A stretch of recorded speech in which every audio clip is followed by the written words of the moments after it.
everyone, I'm Laura Prudom, the Editorial Manager at IGN, and it is my pleasure to welcome you to the New York Comic Con panel for SYFY's Resident Alien. I want to start things off by introducing the amazing team behind the series, starting with executive producer and showrunner Chris Sheridan. Hey, Comic-Con! Alan Tudyk, who plays the alien turned small-town doctor Harry Vanderspiegel. Hello, New York Comic-Con, or wherever you are in New York. Yay!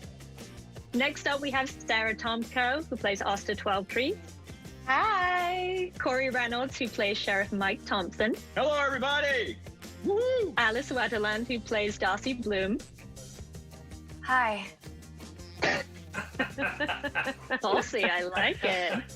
Levi Fiehler, who plays Mayor Ben Hawthorne. Hello. Hi. Yay! Welcome, everyone. Feel it, just the waves, the waves. Feel the adoration. Yes. But we have one treat for everyone. Chris, do you want to tee it up for us? Yeah, we're going to show the first 10 minutes of the Resident Alien pilot. Woo! So here is the first time that our alien Harry goes into town against his wishes, and let's see how he does. Resident Alien. Woo!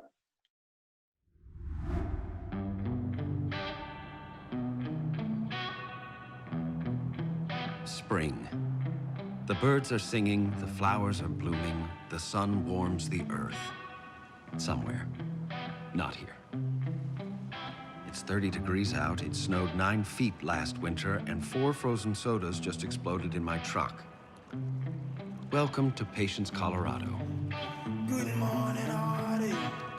When I seen you yesterday, I might lose my mind, but I never lose my way.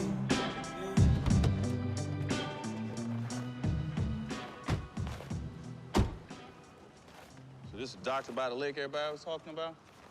He's in the cabin since 2004. Comes and stays for a week at a time. Till last winter, he came late December, been here ever since. Huh. What, is he retired or something? What does he do out here? I think he's fishing. I am in the middle of nowhere. A tiny town 3 hours from the nearest city on roads that are impassable half the year. Nobody in their right mind would live in a place like this. Unless they have something to hide.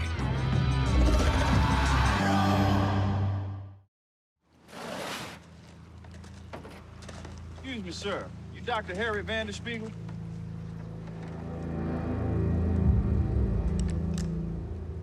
Yes, that's me. Yeah, I'm Sheriff Mike Thompson. Everybody calls me Big Black. Because of your truck. Because... Oh, you funny, huh? You funny. This here's my deputy, Liv Baker. You can just call me Liv. Or Deputy Liv. What can I help you with? Well, we had ourselves a murder in town last night. You're a doctor. We need you to come down and take a look at the body. Isn't there a town doctor who can help you out? Yeah, well, see, that's the thing. The victim is the town doctor. Doctor.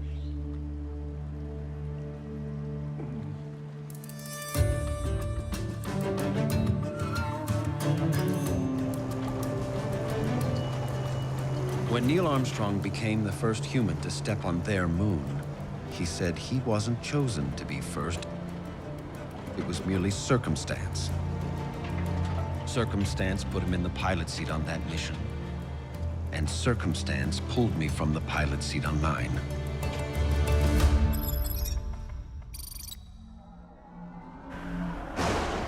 When I first came to Earth, I didn't expect to even set foot on the planet.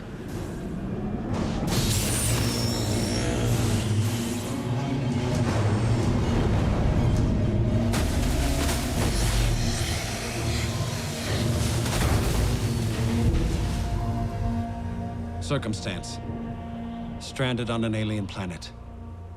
In order to survive and complete my mission, I would have to somehow fit in with the indigenous life forms.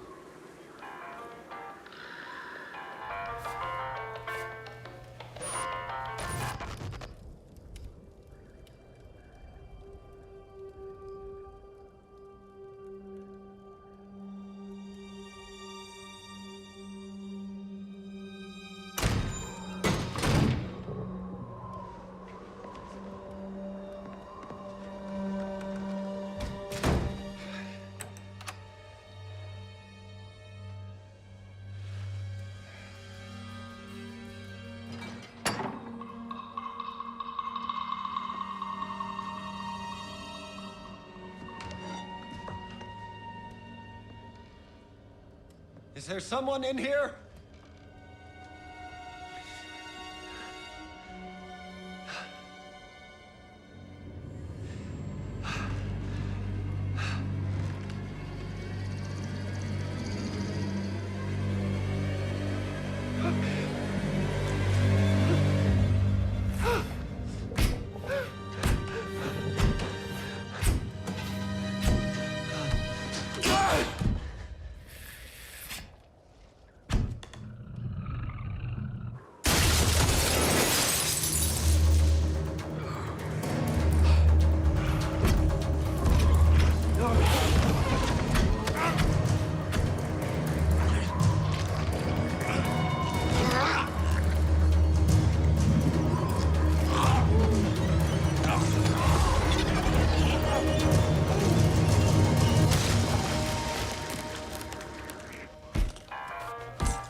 Client confidentiality.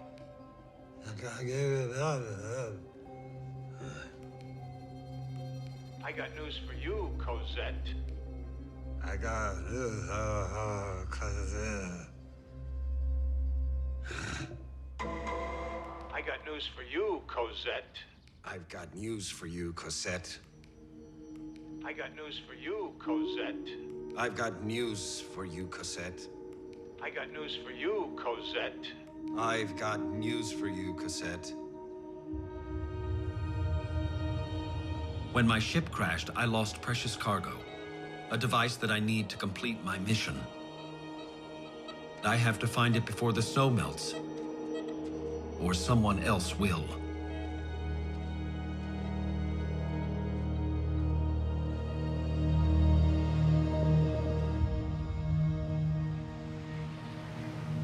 I've never been into town before. It's just too risky. Plus, they don't have a pizza place, and the internet said that parking was a nightmare. But here I am. My first real test. To say my species is more advanced than humans would be a massive understatement. If the universe had a scale for intelligence, humans would land right below lizards.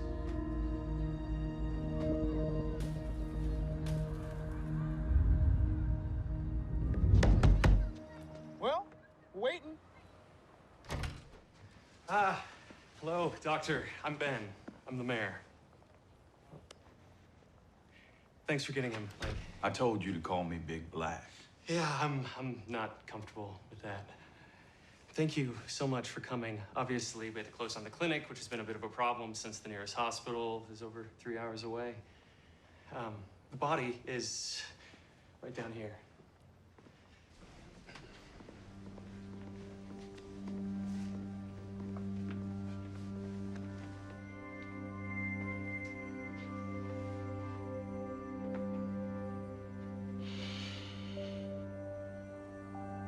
I'd say from the smell she's been dead at least 6 hours.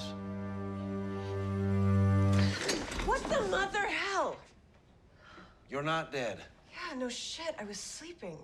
She's not the dead doctor. He's over there. Oh. Asta's the nurse. She's the one who found him here this morning when she got to work. I know this is hard for everyone, but a grief counselor is coming to speak to each and every one of us. Oh, yeah. Good job, Snowflake. Is that coming out of the town budget, or is he working for Hugs? Who are you? I'm Harry Vanderspiegel. I'm a doctor. Mayor Snowflake had them bring me down to look at the dead body. Please don't call me that. Isn't that your name? Pretty much. Okay, all right. So this is Sam Hodges. He was the town doctor. Abigail was the doctor's wife. She's been out of town. Let me know when she calls. You'll know. I gave her your number. What? Well, you're the mayor. And I don't know how to tell someone their husband died. Hell, give her my number. I'll tell her he's dead. I don't give a shit. Who was the last person to see him alive? Me. I left him here alone, probably around 9. When I came in this morning, he was... I covered him with the sheet.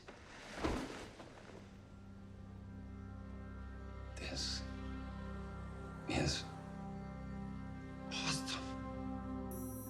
What? What's awesome? A good mystery, figuring out what happened, like Law and Order. Kung kung. I'm Cannot wait for everyone to see it. Well, I hope that everyone at home enjoyed that hilarious sneak peek from Resident Aliens first episode. So you guys are actually in production right now, right? So this thankfully isn't the first time that you're all seeing each other in a while. don't usually get to see this amount of each other. This part is usually covered whenever we're together. This part is blocked off. Everybody still has a mouth, which is good news. Tell me a little bit about what the experience of being back on set has been like, getting to film with some new precautions, but it sounds like you're all glad to be back. It feels like I'm a person again. I remember getting really excited and seeing everybody, and it just seemed like they're like all the holidays all into one. It's definitely different. I think that first day for all of us filming was a little strange. You know, we're trying to manifest that same energy and that same kind of vibe that we had, you know, pre-COVID. You know, after the first few takes, we all fell back right into our groove. At least that's what I thought. Well, Chris, has the break changed anything about the arc of the season or allowed you to kind of tweak anything? Is there anything you like now that you've had a break, you're like, haha, or I've had so many new fresh ideas and I want to cram those in?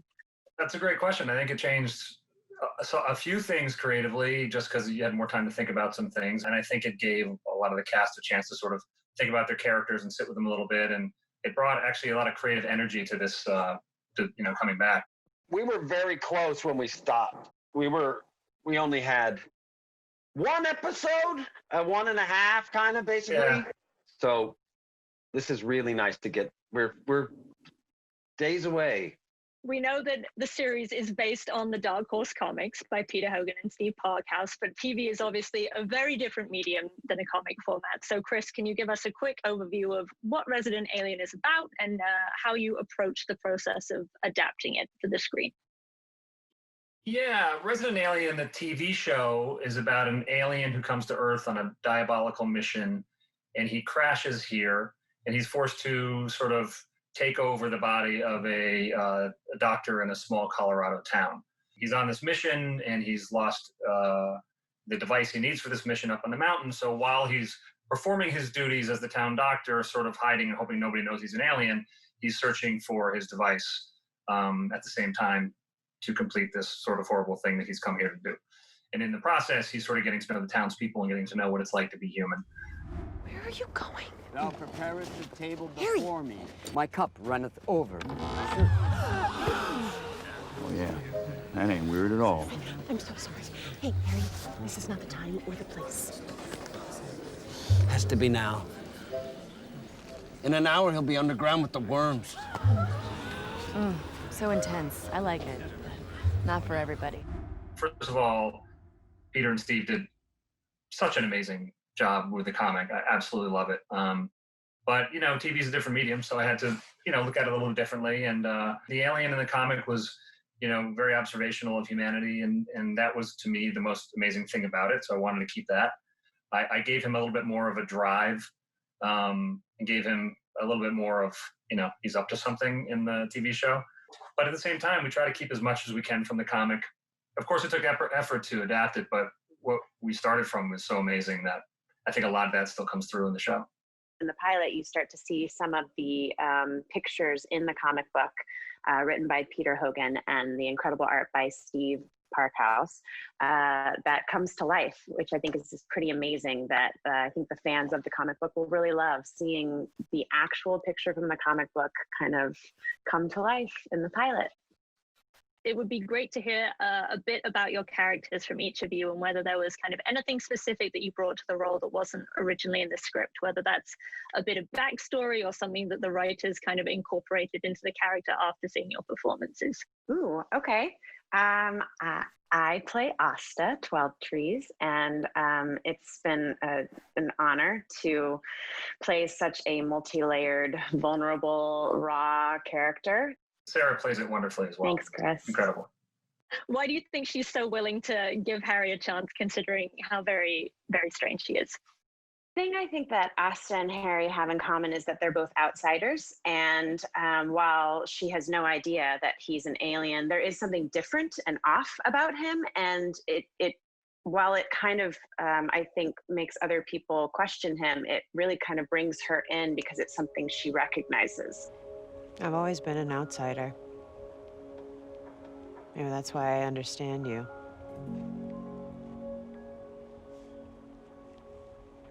What makes you think I am an outsider?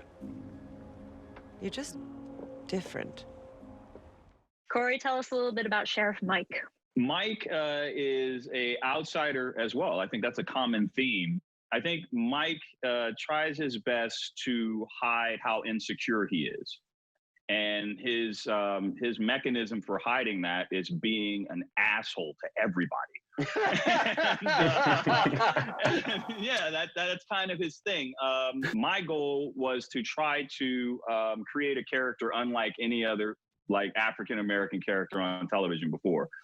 Alice, tell us a little bit about Darcy.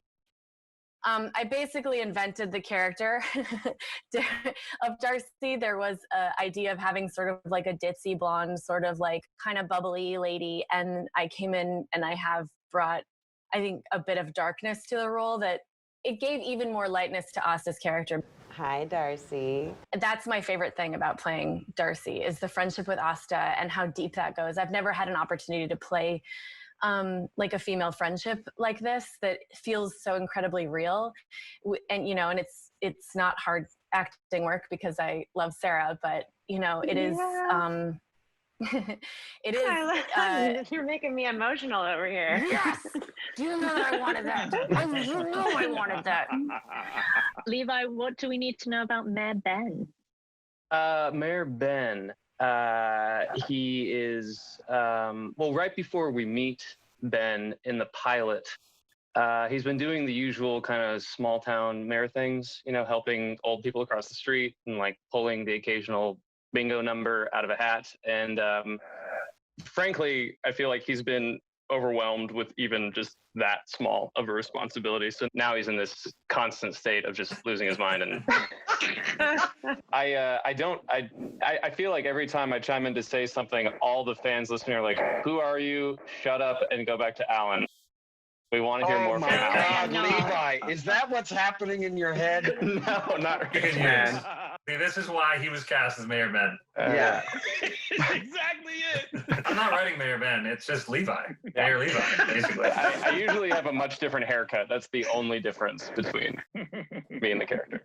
I almost missed the panel because Chris basically stabbed me in the back and was like, "You have to get a haircut. You look like you work at an adult video store." I had a mustache and like a 6-month-long hairdo, and he was like, "You look terrible." Oh, look at that. Levi, look. Yeah, not too late. Oh, man. It was very homeless chic, for sure. Yeah. Well, the good news is I saved the hair. Oh. And I'm planning on making a little doll and putting a curse on it and just putting it outside Chris's door later. You kept I think you should offer up locks of hair to the fans who might want it. If we were in the Javits Center right now, you'd be throwing that hair out into the crowd. Oh my God. People would be there with their mouths open. They just have their mouths open, just hoping to get a mouthful of hair. I think all of us had some pretty bad hair there for a while. Speak for yourself, Corey. Okay. Your hair always look good. Always. Thank you. Alan, tell us a little bit about Harry. Harry Vanderspiegel. That is the name of the guy who I take over his body, his life.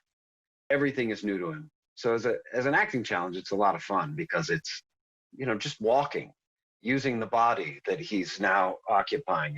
He's not very coordinated and in the beginning, and he doesn't have emotions. He doesn't care like other people care, and so it comes off very strange. Like you said, they have the harder job of making sense of this same person. But I'm having a blast. I'm having a real good time.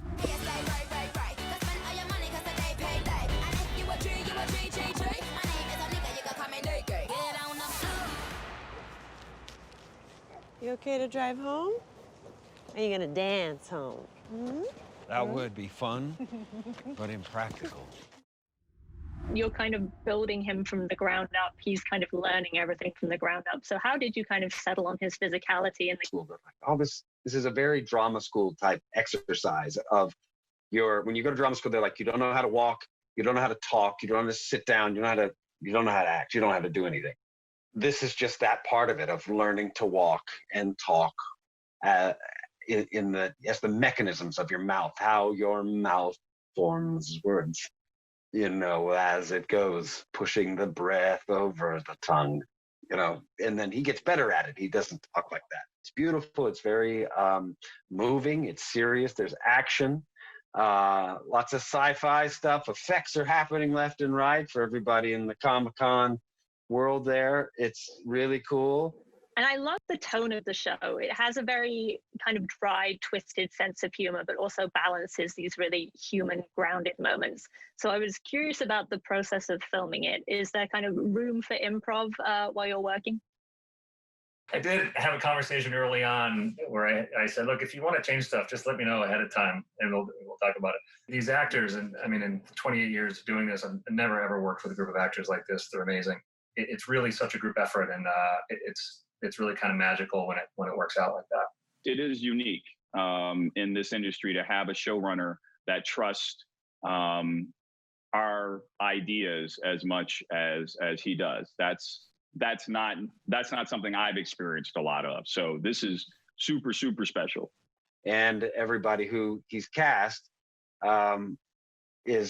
everybody's right for their role and has freedom within their role that they can bring a unique humor to each role. So it's just it's very novel. We have what's written and we try to get that, and then they go off on their own. And honestly, most times we use that. I mean, there are so many things that each of these actors have done that they have added that were not in the script that have gone into the show. And that to me is, I mean, that's I don't know what the expression is, the sugar on top, the gravy. I don't know what it is, but it adds a layer to it. One of those. Yeah, it's the cherry. It's the cherry. It's a spoon on the side.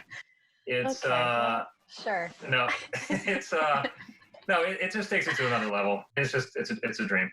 Having that type of freedom is exhilarating, and I've been doing this professionally since I was 16, and this is the best job I've ever had in my life. Period. I just want to say you're going to watch other Comic-Con panels where other actors and cast people are being like, I'm so lucky, this is the best show. And they sometimes maybe mean it. We all really mean it. And some of those people are lying. I'm so glad you're saying that. That's so true. Some of those people are so liars. True. This so is true. such a love fest. Actually, I was going to say, because there's so much trust and love, we come in and we have these incredible moments where we're all prepared, but then we have no idea what's going to happen. And it is incredible to be on set. Moment that like Levi, Corey, Elizabeth, me, Alan, we were all in this little scene in the pilot to start, and Levi's character's throwing up and we're like looking at a foot in the snow. Yeah. And we don't know how to handle each other, and I didn't know what to do with my arms. I remember being like, what do I do? And then Corey and I were both like, okay, well, nope, you're standing like this. And then Alan's like, this way. You can't have your arms crossed this way, so your arms go down. This ain't right. You go from that to now we're on, this final episode, and it just feels like there's such an amazing life where everyone's just finally like figured out what we're doing and we're just picking up steams. And we have a situation here where all of us are fans at this point, you know, and that's so cool to be a part of a show where everybody believes strongly in the project. I feel like that's what's going on here, and I'm so excited about it. And I think I've said this before, and we saw a lot of people for the role of Harry Vanderspiegel, and I thought I knew what this character was, and I did not know what it was till Alan came in. Has anyone ever had an alien encounter or anything of the sort? There are some guest stars that are on this who definitely have had some experience. Oh, yeah. Really cool guest stars. Yes. Are we allowed to talk about the major? Yes. Linda Hamilton. Boom. Yeah. I told my boyfriend she was coming on, and he goes like, ultimate #1, babe.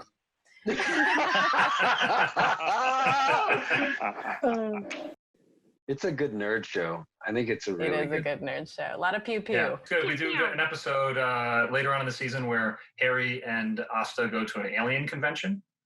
So that's a fun, sort of weird thing for an alien to go to. Doesn't go well for some people. It goes well. It goes well for Harry. I do think there are aliens, though. I think there's 100% aliens out there. There's no. When you consider the amount of stars that are in our galaxy, and then the amount of galaxies that are out there, and you're not just talking about the planets that are going, or exoplanets going around those stars. You're also talking about the moons going around those exoplanets. So when you do all of that and you extrapolate all of those odds and stuff, I think there was it's called the Drake equation. It's what it's called. And there was a scientist who went through all of these different formulas and calculated that there were roughly about 10,000 civilizations in each galaxy, but that you may ultimately never come across them because space is so vast and the universe is expanding. So eventually the universe is expanding faster than you'd be able to travel. Eventually humans will look out into the sky and see no stars because we're all moving further away from each other. Bam. Whoa. Science 2021. Science. At that point, they'll have to tune in to Resident Alien to see the real stars. Man, the plugs. The plugs are so good. That's sadly all we have time for today, but I want to thank Chris and the cast so much for being here. Thank you guys, and thank everyone at home for joining us. And don't forget that Resident Alien premieres this January on SYFY. Thanks, guys. Bye. Bye. Thank you. We love Bye, you, everybody. Comic-Con. We love you. We love you. Hi, Comic-Con. Fabulous. All right, fam. Peace, everybody. Bye.